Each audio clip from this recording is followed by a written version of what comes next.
Bismillahirrahmanirrahim. Assalamualaikum warahmatullahi wabarakatuh.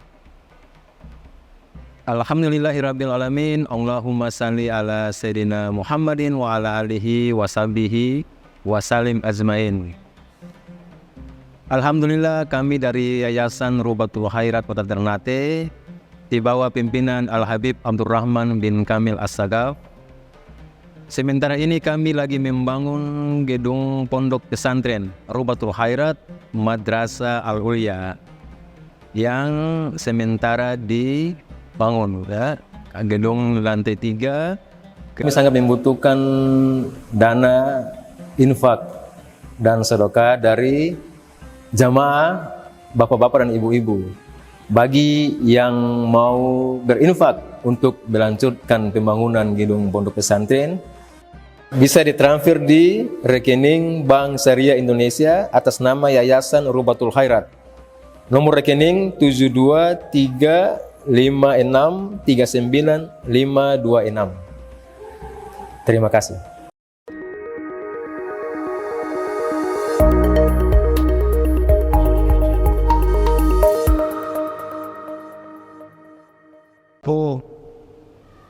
Pengurus Masjid Al-Muhajirin Pala Jawa 1 yang semoga semuanya dirahmati Allah, diberikan barakah, diberikan kemakmuran, kemudahan dalam segala urusannya, dikumpulkan hajat-hajatnya, ya. Ya, orang tua kita ini ada Al-Habib Kamil, tawadu, duduk sini nih. Antum gak boleh begitu. Kita ketarik semua ke tanah jadinya. Jadi kalau kita lagi duduk di kursi, ada orang duduk di bawah, padahal dia harusnya duduk di atas. Kita punya ilmu turun, jatuh. Nah, jadi gak boleh. Habib gak boleh begitu. Nanti kita ada punya ilmu, kesedot semua. Ada gak punya ilmu, ati kulli syai'in haqqin haqqa. Berikanlah segala setiap orang haknya masing-masing. Ada orang yang harus dihormati, harus dihormati.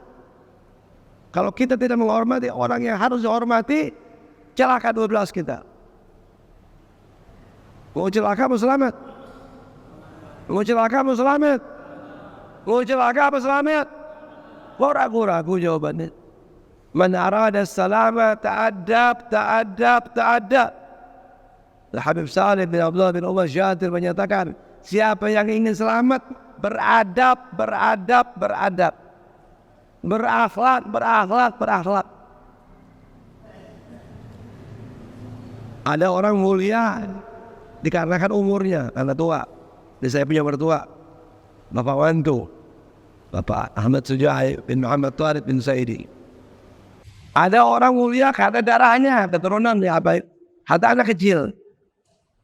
Terserah si Imat gak percaya gak apa-apa.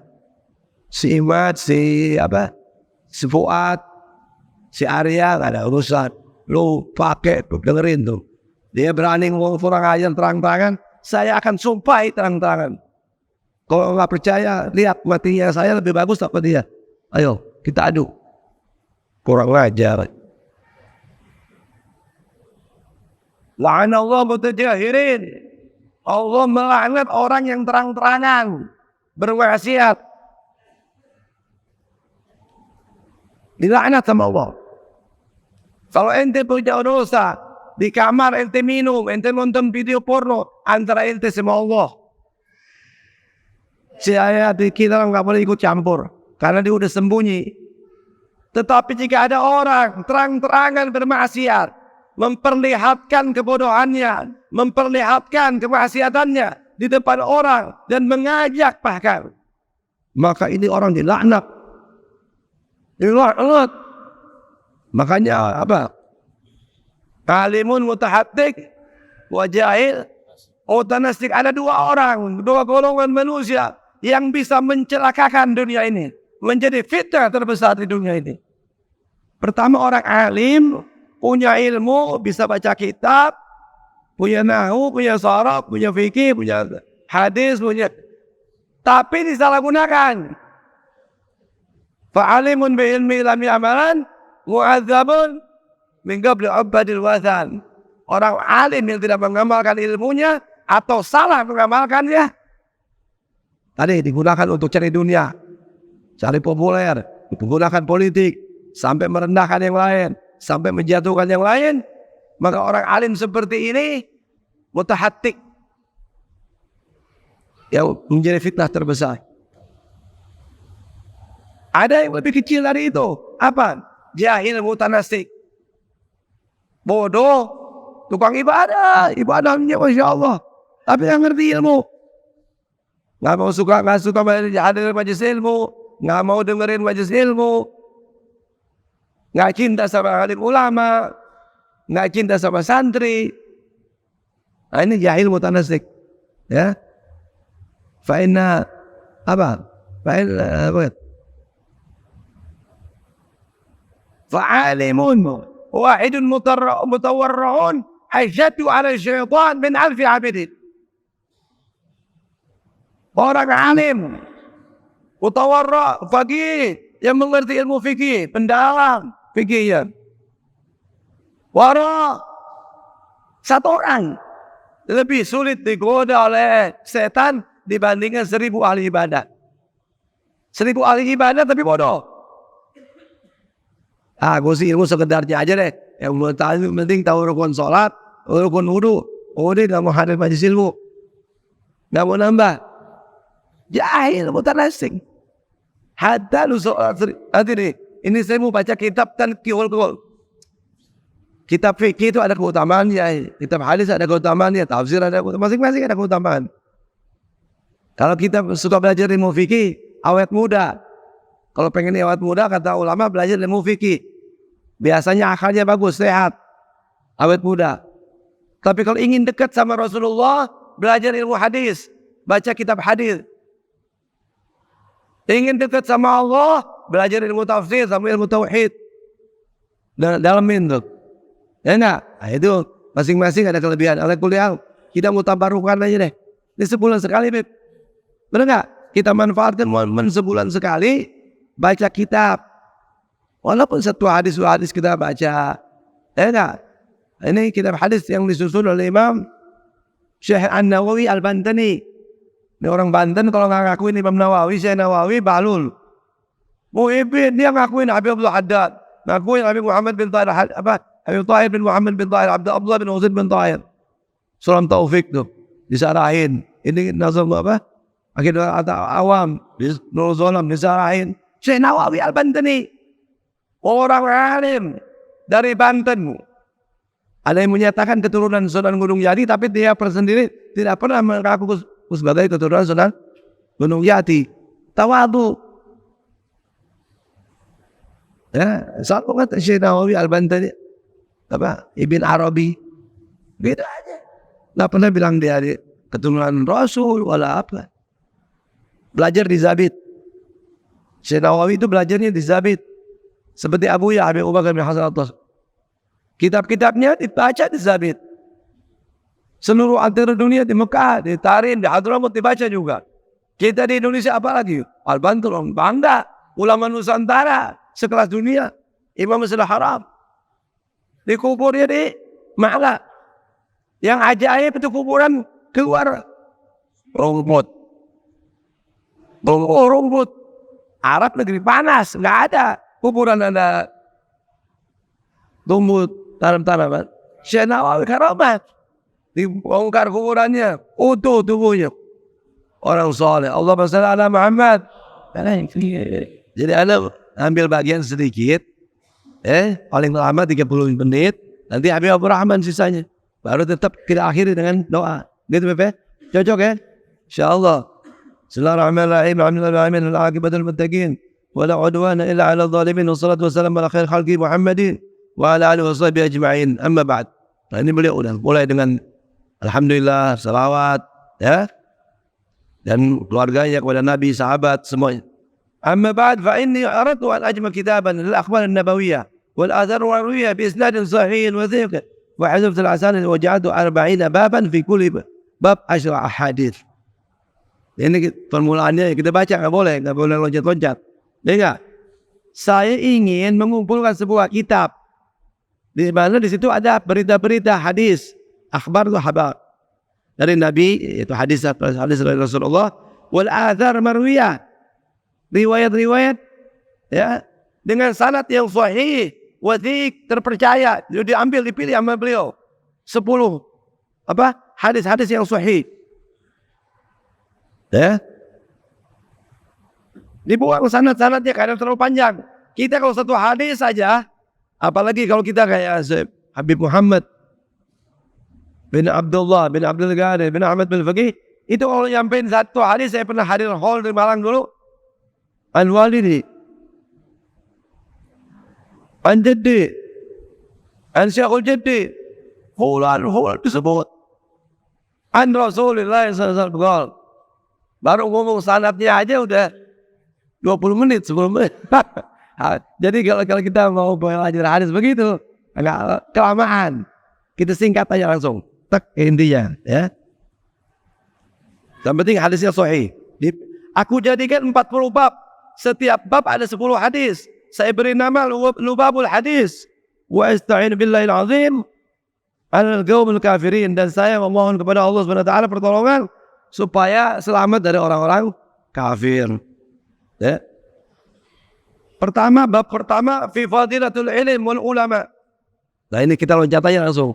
Ya. Bab pertama tentang ilmu dan ulama, keutamaan ilmu dan ulama. Ya. Apa itu keutamaan ilmu dan ulama? Qala Nabi sallallahu alaihi wasallam li Ibnu Mas'ud, "Yulusuka sa'atun," atau sa'atan misalnya, "fi majlis al-ilmi la tamassu qalaman wa la taktub harfan khairun laka من عتق 1000 رقبة ونظرك إلى وجه العالم خير لك من 1000 فرس وتصدق بها في سبيل الله وسلامك على العالم خير لك من عبادة 1000 سنة." Allah, ini satu hadis yang luar biasa. Makanya yang paham-paham bilang subhanallah. Ya, kita kalau mau disebut orang paham, kalau setiap dengar hadis Allah subhanallah, wah berarti paham. Padahal setengah-setengah. Mungkin ini saya terjemahkan ya secara garis gampangnya aja. Nabi SAW bersabda kepada Abdullah bin Mas'ud, ya, jadi sahabat Nabi Ibnu Mas'ud, ini Abdullah bin Mas'ud, ya, Allahumma salli Muhammad. Nanti kita baca kalau bab perbiografian nanti biar bagaimana Abdullah bin Mas'ud itu bagaimana, nanti kita kasih Habib Abdul Rahman. Yang penting Anda mau baca yang ringkas-ringkasnya aja, ya enggak? Beliau bersabda, Nabi Muhammad bersabda kepada Abdullah bin Mas'ud, "Wahai putra Mas'ud, dudukmu satu saat di majelis ilmu, tidak memegang pena." Nah, sebenarnya nggak punya pena kan? Padahal al-qalam li thalabil ilm karumuh lil mujahid. Pena bagi seorang penuntut ilmu seperti tombak bagi pejuang. Oh, ini kalau perang ada senjata tak ada? Bawa peda tak ada? Apa pistol? Nah, sekarang gara-gara udah pada ada rekaman, ngapain sekarang direkam aja, Bib? Nanti kita baru pulang baru tulis, ya nggak apa-apa, terserah udah. Tapi zaman dulu nggak ada streaming begini. Oh, saya tulis sudah pulang. Tulis ya. Salah kalau tidak tulis, harus tulis. Ya, ini besok listrik mati, tidak ada baterai, lowbat, monitor bisa dengar. Tapi pena, buku, bisa baca. Enggak, tulis. Ya, belajar, membiasakan menulis ilmu yang kita dengar. Engkau dengar, hai Abdullah bin Mas'ud, wahai Ibnu Mas'ud, dudukmu sesaat di majelis ilmu, tidak memegang pena, tidak menulis satu huruf pun, itu lebih bagus daripada engkau membebaskan 1000 budak. Allah, budak itu dibeli dengan harga yang mahal. Ini budak bukan pembantu. Oh, ini punya pembantu aja sekarang minimal gaji 1 juta. Oh, ini gaji 500 orang tak mau. 30 hari. Ya enggak? Harus 1 hari 50, berarti 1 bulan 1.500.000. Itu standarisasi. Ya enggak? Kalau kurang dari itu dia nggak mau. capek-capek bantu rumah tangga orang, cuci, masak, cuma sejuta nggak mau. Itu baru pembantu. Ini budak dibeli cash seumur hidup punya kita. Itu seperti harganya 30 onta. Onta zaman sekarang berapa, Beb? 30 juta ada kita anggap. 30 kali 30 berapa? 900 juta. Satu budak tuh 900. Ini kamu duduk sesaat di majelis ilmu lebih bagus dari membebaskan 1000 budak. Nih, kalau orang miskin cuma orang yang sedikit hartanya, kalau budak satu-satunya kamu bebasin, jangan deh. Kalau punya 100 kita bebasin 50 nggak apa-apa, atau 90, ada 10 yang bisa bantu. Kan begitu. Orang dulu punya beli budak supaya dia ngurus kebunnya, ngurus dia punya ternaknya, supaya ngurus itu. Ya. Nah kita duduk di majelis ilmu. Ya, perbudakan itu masih ada sampai akhir zaman, tidak dihapus dalam Islam. Cuman orang membebaskan budak, pahala yang sangat besar. Sangat besar. Dan diawali perbudakan dikarenakan peperangan biasanya. Karena adanya peperangan, lalu ada yang ditawan dari golongan musuh, maka jadikan kalau tidak ditebus jadi budak, dibagi sama imam. Budak di barat beda dengan di sana. Nah, Sumi. ya. Perbedaan nanti ada perbedaan dari budaknya karena dihormatin, ada haknya, ada dia waktu istirahat nggak boleh diganggu, ada waktu makan, tenaganya nggak boleh diforsir berlebihan. Seperti kita piara kuda aja, kita punya kuda nih, buat ditunggangin, harus dikasih makan, harus waktu istirahat, kapan kita mau pakai, kapan itu, seperti itu, ya, bukan dibudak terus disiksa kayak dulu. Zaman Belanda kerja paksa, bukan. Kurang minum, kurang makan, kurang vitamin, bukan. Jika ada haknya. Nah, tetapi orang dibebaskan supaya dia bisa naik haji sendiri. Ya, nggak bisa haji. Orang budak nggak bisa naik haji kalau nggak diizinin sama tuannya. Orang budak nggak bisa kawin kalau nggak diizinkan sama tuannya. Jadi ada keterbatasan. Maka ketika memerdekakan budak, pahala yang besar. Nah kita duduk di majelis ilmu satu saat, tidak pegang pena, tidak tulis satu huruf pun, seperti membebaskan 1000 budak. Allah, itku alfu raqabah. Wa nadharuka ila wajhil alim, dan penglihatanmu, wajahmu melihat orang alim, seorang guru mengajar. Kita lihat dengan wajah ta'zid, ya. Melihat itu bisa, semua orang bisa lihat. Tapi yang dimaksud melihat di sini, melihat dengan pandangan penghormatan. Abu Jahal juga ketemu sama Nabi. Abu Lahab juga ketemu sama Rasulullah. Tapi beda dengan Ali bin Abi Thalib, Abu Bakar bin Sayyidina Abu Bakar bin As-Siddiq, Sayyidina Umar bin Khattab. Beda antara pandangan sahabat yang beriman kepada Rasulullah dengan pandangan orang kafir Quraisy kepada Rasulullah. Pandangan penghormatan sama Nabi, pengagungan. Ya. Memandang orang alim. Ya, penglihatanmu kepada orang alim itu lebih bagus untukmu min alfi faras, daripada 1000 kuda. Kuda juga kendaraan yang mahal zaman itu. Belum ada Fortuner, bro. Belum ada apa? Hilux, belum. Jadi kendaraan zaman itu yang keren, onta merah, onta kuda. Kuda juga ada kelasnya nanti. Kuda Arab yang paling bagus. Nah itu, kamu melihat wajah orang alim dengan pengagungan, penghormatan. Ya Allah, setiap melihat orang alim begini, Allah maj'alni mislu. Ya Allah, jadikan aku seperti dia, ya Allah. Atau jadikan anak saya seperti dia, ya Allah. Siapa yang mencintai ulama? Ya, kalau dianya tidak jadi orang alim, maka anaknya jadi orang alim. Kalau dianya sama anaknya tidak jadi orang alim, maka cucunya pasti jadi orang alim. 3, jaminan itu. Siapa yang memandang ulama dengan pandangan penghormatan, kecintaan, kalau dia tidak jadi ulama, anaknya jadi ulama. Kalau dia sama anaknya tidak jadi ulama, pasti cucunya jadi ulama. Nah itu. Jadi tinggal sidik aja. Ada sidik di hati kita. Percayakah sama hadis Rasulullah? Kalau sama hadis Rasulullah aja udah nggak percaya, bagaimana yang lain? Hati-hati itu, makanan kita berarti ini apa nih? Otak kita jadi miring, jadi error ini berarti ini. Gara-gara ada syubhat mungkin, ada makanan haram mungkin suka maksiat mungkin. Ya, nauzubillah min dzalik. Melihat wajahnya ulama, makanya suruh foto-foto ulama ditaruh di rumah, bagaimana? Supaya memandang, bukan cara nakut-nakutin tikus, bukan. Supaya ditaruh di rumahnya orang rumah kita, supaya kita punya mata ini. Ya Allah, ini Habib fulan, ini orang alim, ini kiai fulan, ini Gus fulan. Begitu maksudnya. Bukan ngalap barokah doang nih. Oh, supaya tahu gua ada laris, taruh foto Habib bagus. Aku Habib berah.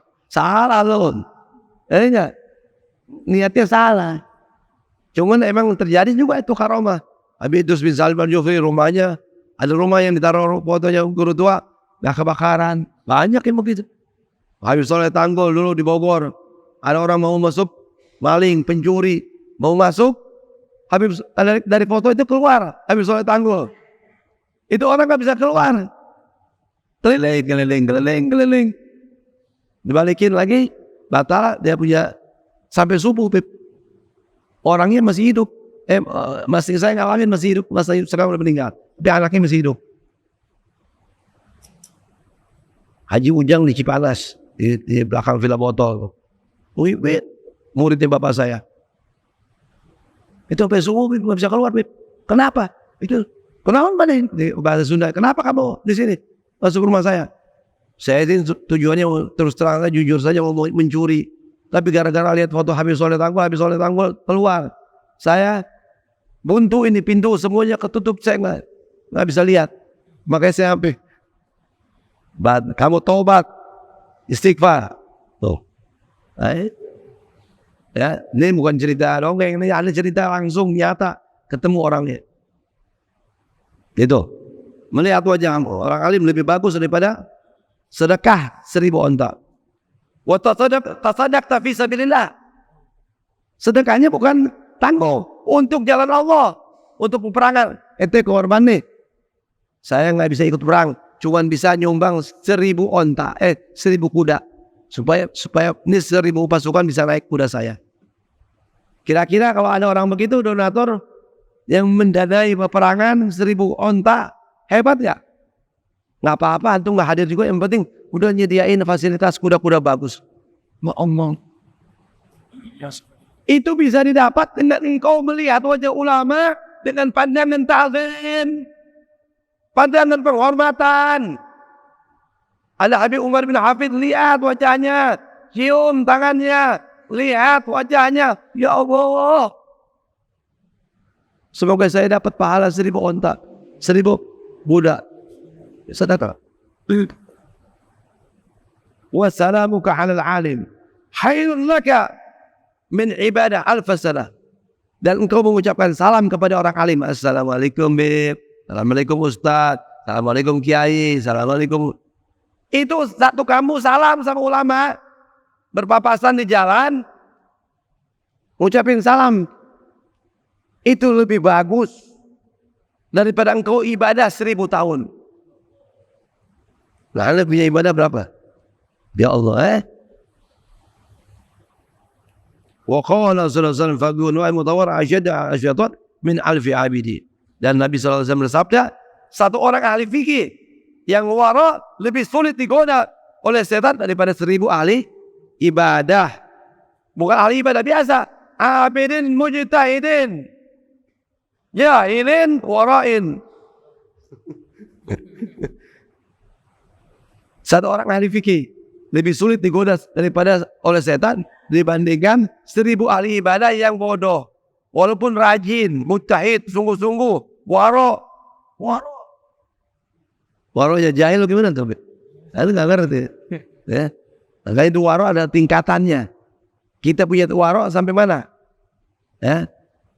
Kalau anda membaca kitab Manhajus Sawi itu, Itu sampai nggak mau nyium wangi yang bukan haknya. Masuk ke toko parfum, ambil minyak wangi sedikit, itu nggak mau. Kalau kita sih, nyobain tes. Kalau di hatinya si pedagang itu nggak ridho, ente haram, harus izin, semua juga harus minta. Baitul Mal, Umar bin Abdul Aziz masuk di Baitul Mal, nyium wangi ini, parfum ini untuk negara. Kalau tamu negara datang dikasih, dia nggak mau nyium itu aja. Lampu kamu pakai kalau bukan untuk tamu negara, kamu keluarga nanti di rumah aja. Ini lampu dibayar sama negara, yang saya nggak mau pakai. Waro tuh, lain waro nahla.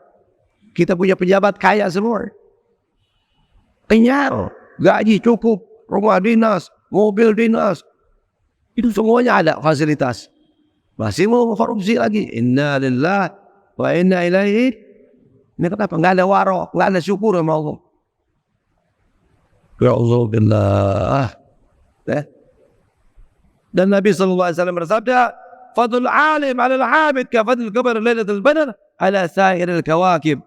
Dan Nabi SAW bersabda, keutamaan orang alim dibandingkan ahli ibadah seperti keutamaan bulan purnama di malam purnama dibandingkan seluruh bintang kemintang. Ini bulan lagi purnama sekarang nih, malam berapa nih? Malam 15 ya. Kan cerah tuh. Itu seperti orang alim umpamanya. Satu itu sama dengan orang jahil. Bintang-bintang tuh ahli ibadah itu. Jadi utama luar biasa. Ya. Waqala sallallahu alaihi wasallam intaqala li ta'allam ilman ghufira lahu qabla an yakhta. Dan Nabi SAW bersabda, siapa yang berpindah, maksudnya itu melangkah, ya, dari rumah mau hadir majlis ilmu, Allah ampuni dosanya sebelum langkah itu dilangkahkan oleh. Baru niat nih, jadi kalau mencari ampunan Allah gimana? Hadir majlis ilmu. Siapa yang mencari ilmu ini? Salat 1000 rakaat, seperti menjenguk 1000 jenazah, seperti menjenguk 1000 orang sakit, melayat 1000 orang jenazah. Ini syahadah, puluh amal yang luar biasa, nggak ada, nggak bisa dibandingkan majlis ilmu sama majlis apapun. Makanya kalau bikin maulid nggak ada ceramah, rugi. Orang zikir baca latih, baca ini hadrah, nggak ada ceramahnya, rugi. Harus ada tausiah. Ini ilmu nih dahsyat. Kenapa alergi antum sama hadir majlis ilmu? Kalau orang majlis makanan mau ada maulid ada kemulinya. Cuman tujuannya di otaknya kemuli, kambing. Ganam. Nggak ada tuh niat mau dapat ilmu, dapat hadis Rasul, dapat ayat hikmah. Ini lebih dahsyat. Itu ini bonus doa, bonus nggak ada apa-apa ini. Ini yang paling dahsyat ini. Ya. Wa qala sallallahu alaihi wasallam ulama fa innahum indallahi qurama mukramun. Dan Nabi SAW bersabda, hormatilah para ulama, sesungguhnya mereka di sisi Allah mulia. Tentu ulama yang saleh, ulama yang amilin, mukhlisin, ada salat jelas, apalagi dari zuriyahnya Rasul sallallahu alaihi wasallam. Semua ilmu bersandarnya ujung-ujungnya Ali bin Abi Thalib, Muhammad bin Abdullah. Ala madinatul ilmi wa ali babuha faman arada al-madinah falyatil bab. Aku adalah kotanya ilmu, kata Nabi, dan Ali adalah pintunya. Siapa ingin ke kota, lewat pintu. Ada orang sekarang beda-bedain. Ini Kiai sama Habib. Ini dia punya keturunan doang, Habib mah nggak ada ilmunya. Ini Kiai yang alim berilmu. Padahal Habib bisa jadi ulama, tapi Kiai alim nggak bisa jadi Habib. Ini kita harus akui. Nah, saya juga kasih bicara, sampaikan kepada mana-mana saudara saya, jangan sombong dengan keturunan. Kita ini kan hanya dikasih sama Allah, dipilih sama Allah, keluar di bumi, keluar dari perut, dari darah, dari alhamdulillah ibunya Syarifah, bapaknya Habaib. Untung. Atau dari darah bapaknya Habaib, ibunya orang yang bukan Syarif. Beruntung, Habaib juga, Syarifah juga. Kebetulan dipilih sama Allah. Terus kita petantang-petantang, wah Habib salah. Jangan. Itu bikin orang marah, bikin hasut nanti orang. Sekarang kelihatan. Makanya suruh berlindung dari orang hasut. Qul a'udzu birabbil falaq min syarri ma khalaq wa min syarri ghasiqin idza waqab wa min syarri naffatsati fil 'uqad wa min syarri hasidin idza hasad. Dan aku berlindung dari orang hasut jika dia mau hasut. Kalau hasut masih di hati, istighfar. Belum dinilai, belum berbahaya. Min syarri hasidin idza hasad ay idza sa'a. Kalau sudah mulutnya jahat, sudah mulai merencanakan, nah itu namanya hasadnya. Nauzubillah min dzalik tuh. Am yahsuduna an-nas ala ma atahum min fadli. Quran yang bicara. Coba dibaca. Am yahsuduna an-nas ala ma atahum min fadli. Qala Imam Muhammad al-Baqir al-murad bi hadhihi al-ayah hum ahlul bait Rasulullah.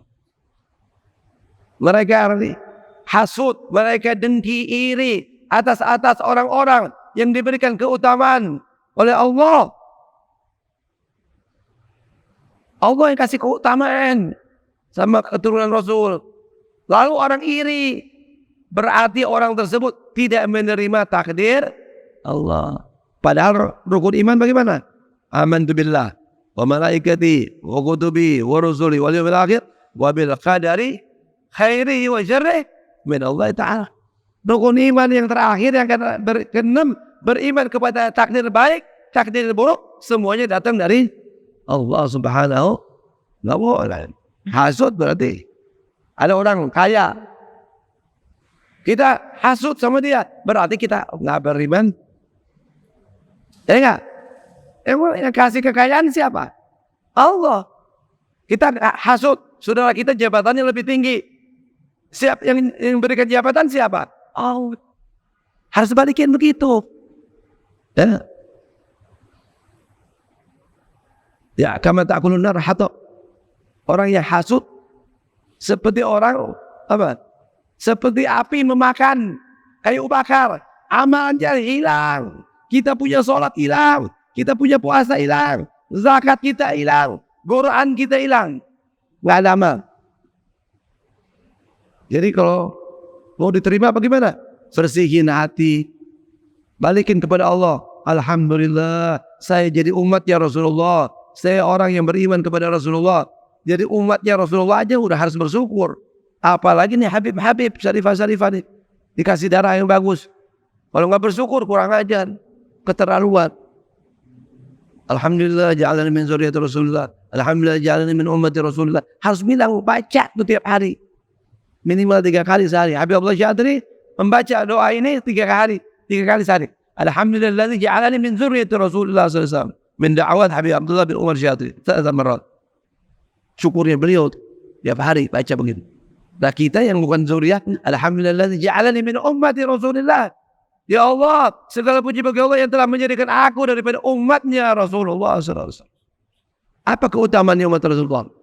Sampai Musa alaihissalam kepada nabi-nabi yang lain ingin jadi umatnya. Masuk surga duluan sebelum umat yang lain. Selamat. Dibela sama Nabi. Apalagi punya amal soleh, punya ilmu, dekat, banyakin sholawat, kenal sama Nabi, ditandain. Sudah. Selamat kita.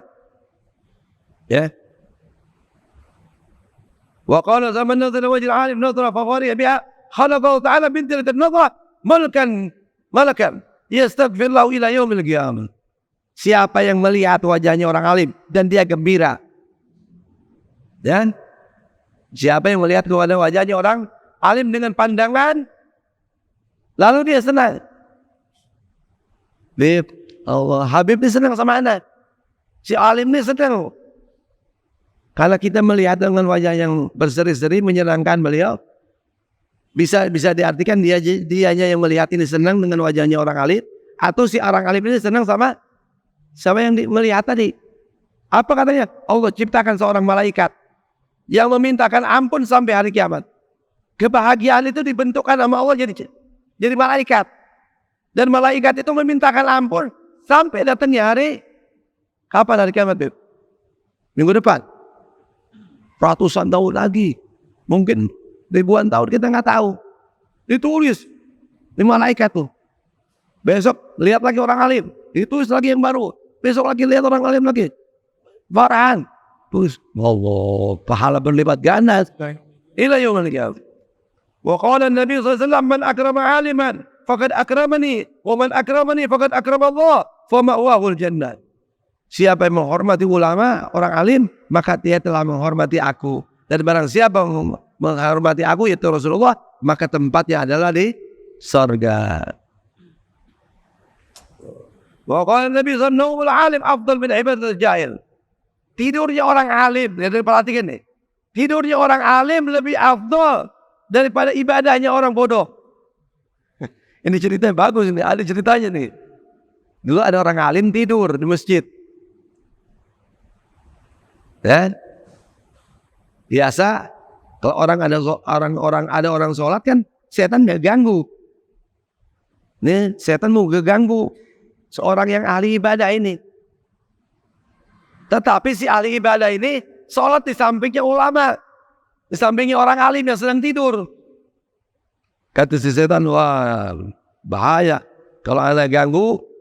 Pas dia bangun, si orang alim ini bangun, akhirnya dia dibenerin nih sholatnya nih. Makanya orang alim yang tidur menjaga orang jahil yang sedang bangun beribadah. Oh, wes. Dan Nabi SAW bersabda, "Man ta'allama baban al-ilmi ya'mal bihi aw lam ya'mal bihi, kana afdal min an yusalli alf rak'ah tatawwuan." Nabi SAW bersabda, siapa yang belajar satu bab ilmu, bab sholat contohnya, kita tuntas tapi satu bab, kita belajar satu bab ilmu, diamalkan ataupun tidak diamalkan, baca doang, belajar doang sampai paham tentang bab sholat witir contohnya. Witir tuh gini, terbagi gini, bangun tidur, sebelum tidur, setelah tidur, macam semua. Satu bab kita pelajari, ya. Itu lebih utama daripada engkau sholat 1000 rakaat, sholat sunnah. Itu jangan uper yang ringan, uper yang begini nih yang pahalanya hebat nih, ya enggak? Apalagi kalau diamalin.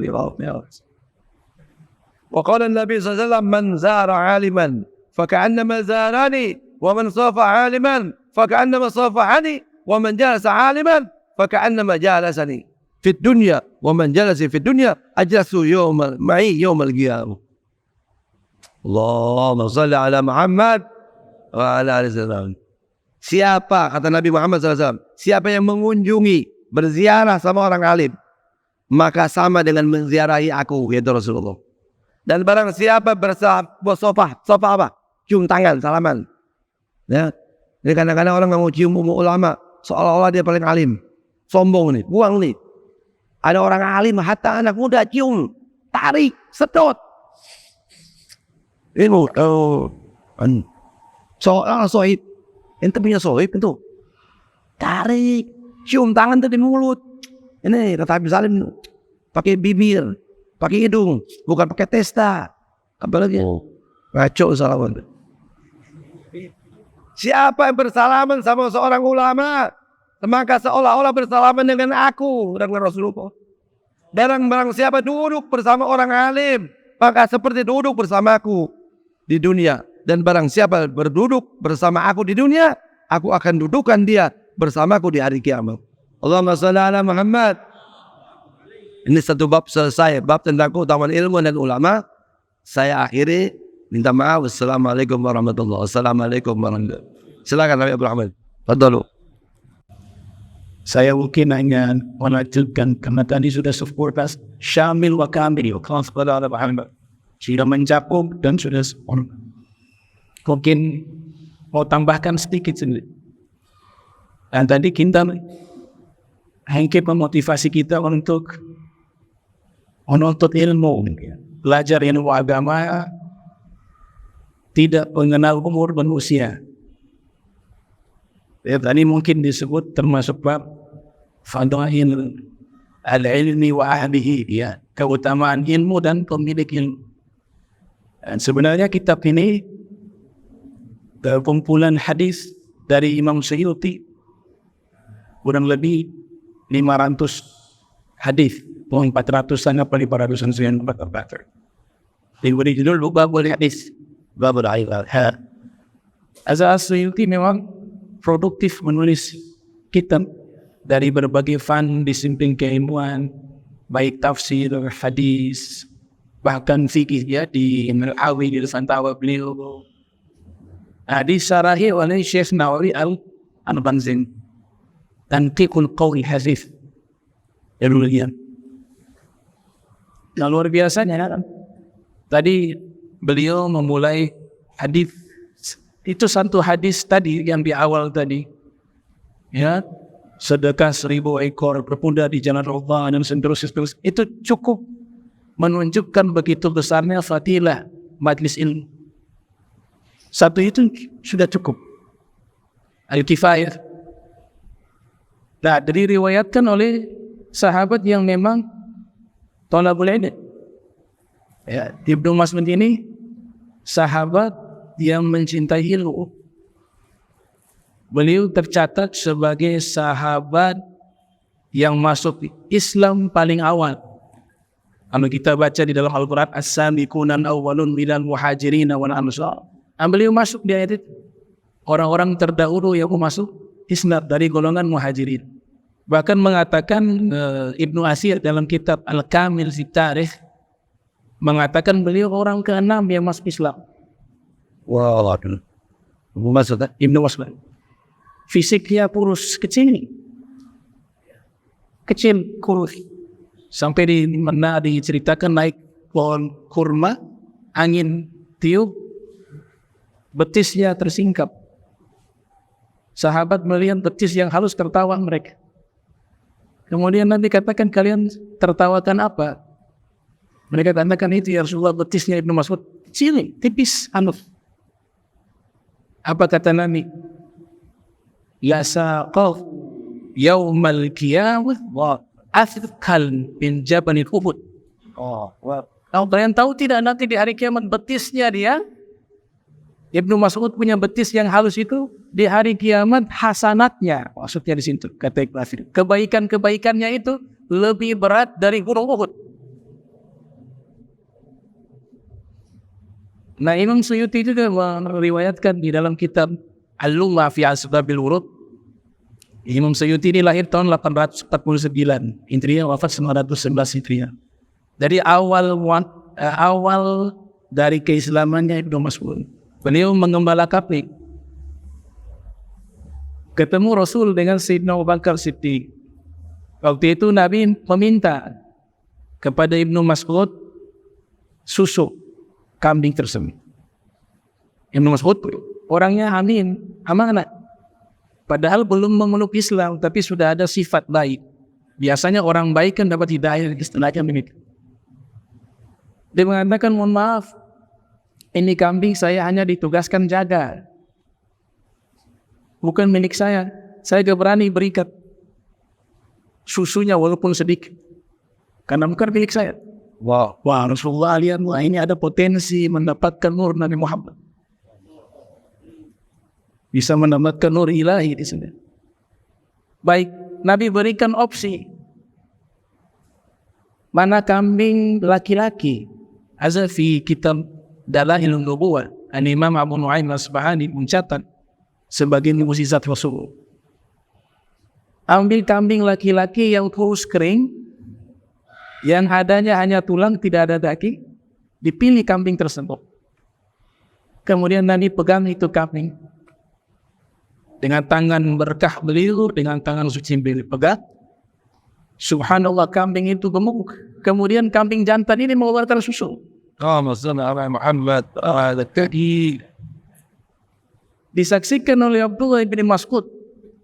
Itu susu keluar tidak henti-hentinya. Kemudian Nabi baca nama Allah di situ, putingnya hilang nafsu itu. Jadi laki-laki lagi. Wah, Ibnu Mas'ud mengatakan ini luar biasa. Ditanya, dia belum mengenal karena hidupnya di menggembala kambing, tidak di perkotaan. Padahal Nabi ini sudah masyhur, sudah populer. Dia tanya kepada Sayyidina Abu Bakar, itu siapa itu? Yang tadi padang kambing, kemudian kambing jantan mengeluarkan susu. Maka Sayyidina Abu Bakar mengatakan, itulah yang namanya Muhammad sallallahu alaihi wasallam. Kalau namanya kenal beliau. Maka Ibnu Mas'ud memberanikan diri bertanya kepada Rasul, tadi saya melihat hal luar biasa, kau baca apa itu? Kata Nabi, saya membaca Bismillah, yang menyebut nama Allah. Bagaimana cara masuk ke agama kalian? Kata Nabi, kau sisa syahadat saja, syahadat Arab. Akhirnya dia syahadat di hadapan Rasulullah Muhammad SAW. Masuk Islam. Nabi sudah menggambarkan Ibnu Mas'ud ini akan menjadi seorang hanif. Setelah masuk Islam, Nabi katakan kepada Ibnu Mas'ud, anta fatan wa'alam. Kamu kelak menjadi pemuda yang berilmu. Maka jadilah Ibnu Mas'ud salah satu sahabat yang berilmu. Ya. Nabi kalau ingin mendengarkan bacaan Al-Quran, ini kan penghormatan. Rasulullah suruh beberapa orang pilihan untuk membaca Al-Quran di hadapan Nabi Muhammad. Salah satunya yang dipilih oleh Nabi adalah Abdullah bin Mas'ud. Nabi katakan dia, Ibnu Mas'ud, ayo bacalah Al-Quran di hadapan. Dibaca surat An-Nisa. Ibnu Mas'ud membaca dengan begitu penghayatan, dengan begitu baik bacaannya, bitajwid wa tartil wal khusyu' wal hudurul qalb. Rasulullah menundukkan kepala sampai akhir dari bacaan. Nabi bangun sudah basah jenggotnya Nabi dengan air mata. Karena menghayati bacaan Al-Qurannya Abdullah bin Mas'ud. Kemudian Nabi nyatakan, man arad an yaqra al-Quran tarinan kama unzil falyaqra ala qiraati ibni Abdillah. Siapa yang ingin membaca Al-Quran yang original, masih asli bacaannya, sebagaimana yang Allah turunkan, maka ikutilah cara bacanya Abdullah bin Mas'ud, kata Rasulullah. Kayaknya ahli qiraah sam'a, qiraah yang asyra, itu punya sanad qiraah juga nyambung kepada Ibnu Mas'ud. Dan disebutkan di dalam kitab Al-Isobah fi Tamyiz Shahaba karya Ibnu Hajar Asqalani, orang pertama yang membaca Al-Quran secara jahar di hadapan kaum musyrikin beliau. Karena di awal-awal Islam di Makkah semuanya sembunyi-sembunyi, masih sedikit. Kemudian yang mengikuti Nabi banyak daripada mustad'afun, orang-orang yang lemah, para budak, para fuqara wal masakin. Sehingga untuk menyelamatkan mereka jangan sampai dianiaya oleh orang musyrik, ibadah mereka sembunyi-sembunyi. Makanya ada hikmah itu. Surat Dhuhr, surat Asar, tidak ada suara. Kata Imam Suyuti dalam kitab Al-Hawi lil Fatawa, bahwa tidak ada suara itu, syariat ini sebenarnya mereka lakukan sholat, karena sholat kan sudah di penghujung mau hijrah, tapi di Makkah sudah diwajibkan sholat. Dan ada mengikuti sholat Rasulullah, sholat yang memang khususnya untuk Nabi ada. Nah di waktu siang kan masih sibuk orang-orang musyrik, sehingga mereka ketika sholat tidak mengeluarkan suara. Di waktu zuhur dan asar takut didengar. Itu perintah Allah. Ternyata syariat ini dipertahankan sampai sekarang. Duhur sama asar tidak ada suara. Kalau maghrib, isya, subuh di zaman itu, ini disebutkan oleh Imam Jarjawi dalam kitab Hikmatut Tasri' wa Falsafatu. Mereka di zaman itu kalau sudah maghrib tidur, isya tidur, sehingga tidak ada tuh orang-orang musyrik yang berkeliaran, sehingga sholatnya itu boleh jahar. Karena mereka sudah tidur istirahat. Tapi kalau waktu zuhur asar, khawatir nanti terdengar dianiaya mereka. Nah, orang pertama yang membaca secara jahar Al-Quran di hadapan orang musyrik itu Ibnu Mas'ud radhiyallahu anhu. Beliau baca surat Ar-Rahman. Jadi waktu turun ke wahyu, karena dia Makkiyah, Ar-Rahman turun, Nabi sampaikan ke sahabat, mereka hafal, kemudian dibuat semacam tantangan. Sahabat lagi duduk, Rasulullah tidak ada waktu di situ. Siapa yang berani baca surat Ar-Rahman di hadapan orang-orang musyrik Quraisy? Ini sekarang mereka lagi duduk di depan Ka'bah. Siapa yang berani baca? Wah, besar. Saya akan baca. Pergi beliau. Ada Abu Jahal di situ. Ada musuh-musuh bebuyutan. Rasul di situ. Duduk pembesar-pembesar Abu Sufyan juga ada. Mereka duduk di situ. Ibnu Mas'ud menghadap mereka, kemudian membaca Bismillahirrahmanirrahim. Allamal Quran hingga akhir. Akhirnya Abu Jahal bahasa tempat gunting telinganya sebelah itu terpotong. Nah, ini riwayat Ibnu Katsir dalam kitab Al-Bidayah wan Nihayah itu termaktub terpotong. Menangis. Wah, Ibnu Mas'ud. Ketika menangis dia kembali ingin menghampiri Nabi Muhammad SAW. Nabi sedang duduk dengan beberapa sahabat, Ibnu Mas'ud datang menangis. Kemudian Rasulullah lihat Ibnu Mas'ud, Rasulullah tertawa. Kemudian sahabat yang menyaksikan dia, ya Rasulullah, kau tertawa kepada dia. Tanya dia kenapa? Kau kenapa? Bang Abu Jahal gunting telinga saya. Karena saya baca surat Ar-Rahman di hadapan mereka. Kata Nabi, nekat. Gak ada perintah dari saya. Sederhananya seperti itu. Ala sabilil hikayah, la ala sabilil riwayat. Kemudian Nabi tertawa. Ya Rasulullah, kenapa kau tertawa? Kata Nabi, ada Jibril di sampingmu mengatakan uzun bi uzun, waroks bi roks. Nanti dibalas telinga dengan telinga, gak? Balas telinga dengan kepala. Kan kepala. Uzun bi roks. Bukan uzun bi uzun, uzun bi roks. Nah, ini terjadilah perang Ghazwatul Badar tahun 2 Hijriah. Abu Jahal singkat cerita terbaring tersungkur. Kemudian Ibnu Mas'ud mencari Abu Jahal. Nah, ketemu. Nah, ini musuh. Duduk di atas dada Abu Jahal karena fisiknya kecil. Kemudian dia sempat tawarkan, kau Islam, selamat. Dia mengatakan apa? Katakan kepada Muhammad, saya sampai mati pun tidak akan beriman kepada. Saya tidak akan ittiba dengan agama ini sampai saya mati sekali. Karena di situ dikatakan Firaunnya Musa masih lebih baik daripada Firaunnya yang memusuhi Rasulullah, yaitu Abu Jahal. Kenapa? Firaunnya Musa menjelang wafat sempat menyatakan keimanan, amantu bi rabbi Musa. Aku beriman dengan Tuhannya Musa. Cuma ruh sudah sampai di tenggorokan. Innallaha la yaqbalu taubatal 'abdi ma lam yughargir. Allah tidak terima taubatnya seorang hamba, ruh sudah sampai tenggorokan. Tapi ini Abu Jahal sudah mau mati masih menyatakan permusuhan kepada Rasul. Tidak sadar. Maka dipenggal kepalanya. Dibawalah kepala tersebut di hadapan Nabi Muhammad SAW. Kemudian Nabi tertawa. Nabi mengatakan apa? Nah, ini balasan dia waktu itu. Dia potong telingamu, sekarang Allah balas kau potong kepalanya. Itu Ibnu Mas'ud radhiyallahu ta'ala anhu. Nah, kemudian hadis tadi disampaikan oleh Hanif Bagir. Ada hal menarik di situ. An-nazru ila wajhi Hanif, ya, memandang ke wajah Hanif. Dulu bingung juga, yang sopannya kita lihat atau kita tunduk, kan? Ada sebagian guru kami mengatakan, lihat. Kenapa? Dapat fadilah tadi. Memandang berarti boleh melihat. Pendapat kedua mengatakan, enggak, menunduk, sifat tawadhu, enggak usah lihat. Makna melihat di situ bilgalab, dengan hati, penghormatan. Tapi yang ketiga, kondisional. Kalau dia gurunya lebih senang untuk dilihat, lihat lebih bagus. Kalau gurunya memang tidak senang untuk dilihat, maka menunduk lebih bagus.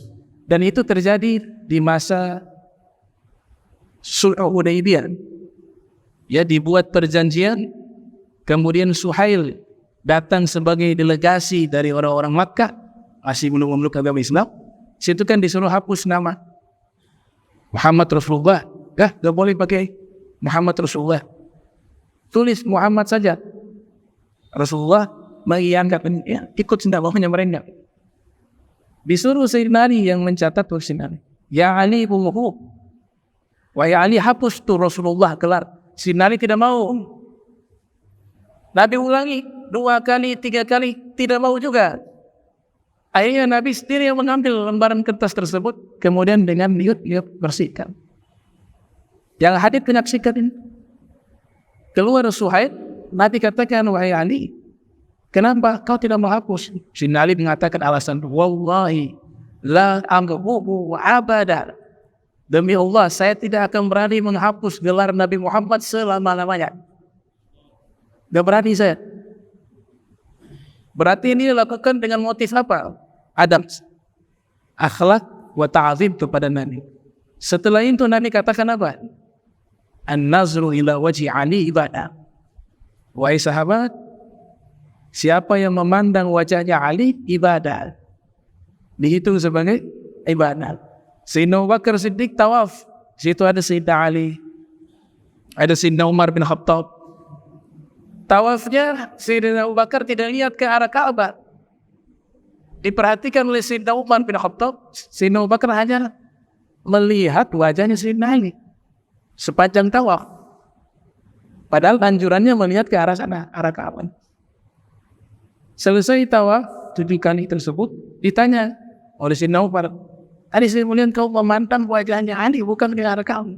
Kata Sayyidina Bakar, karena saya mendengar Nabi mengatakan an-nazru ila wajhi Ali ibadah. Oh, memandang wajahnya Ali itu juga adalah ibadah.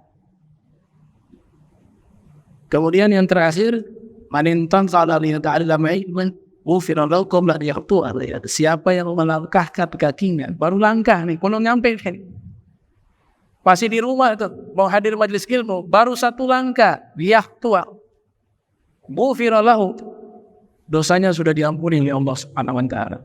Nah, kita kalau niatnya benar untuk ilmu, kita lebih hebat daripada presiden atau raja yang biasanya turun ada karpet merah. Penuntut ilmu agama lebih hebat dari itu. Dia berjalan bukan di atas karpet merah, tapi dia berjalan di atas sayap malaikat. Oh. Innal malaikata la tada'u ajniyataha li talibil ilmi ridwan bima yasna. Sungguhnya malaikat membentangkan sayapnya untuk menuntut ilmu agama. Karena malaikat senang dengan apa yang mereka lakukan. Ada kitab terakhir, saya tutup kitab terakhir, Mustadul Arifin, kitab paling akhir yang ditulis oleh Imam Nawawi. Setelah itu beliau meninggal dunia. Berarti kembalinya tasawuf juga ya. Imam Ghazali menempuh, tapi proses perjalanannya harus berfikih. Fikih dulu, ngarang kitab fikih buat sangat banyak. Al-Majmu' ada 27 jilid, Imam Nawawi. Ada Minhajut Talibin, ada Rawdatul Talibin, Umdatul Muftiyin, ada At-Tahqiq, masih banyak kitab-kitab fikih beliau. Tapi perjalanan ini beliau puncaknya lewat fikih, puncaknya ke tasawuf. Kitab terakhir yang beliau tutup karangannya namanya Bustanul Arifin, kebun orang-orang yang mengenal Allah. Di kitab itu Imam Nawawi ceritakan, dulu ada orang mengaku muslim tapi melecehkan hadis Nabi. Beliau bawa 2 kisah.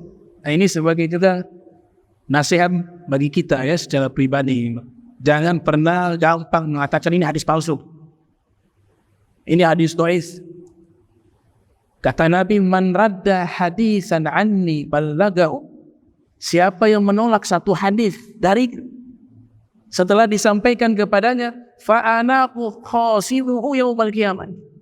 Saya akan memusuhinya di hari kiamat. Jadi jangan ikut tuh yang gampang, ini hadis palsu nih. Gak pernah teliti, gak pernah belajar, gak pernah tahu mengatakan palsu, ikut orang. Ini hadis lemah, hati-hati. Kata Nabi, saya musuh dia. Kalau Nabi nggak ada musuhnya, bagaimana dia bisa selamat? Sedangkan keselamatan itu ada di tangan Nabi Muhammad. Syafaat. Begitu juga jangan gampang mengatakan ini hadis dari Nabi tanpa diteliti, karena masuk ke hadis man kadzaba alaihi muta'ammidan falyatazawwa maq'adahu minan nar. Bahkan ulama hadis mengatakan hadis ini sebagai hadis paling sahih nomor 1.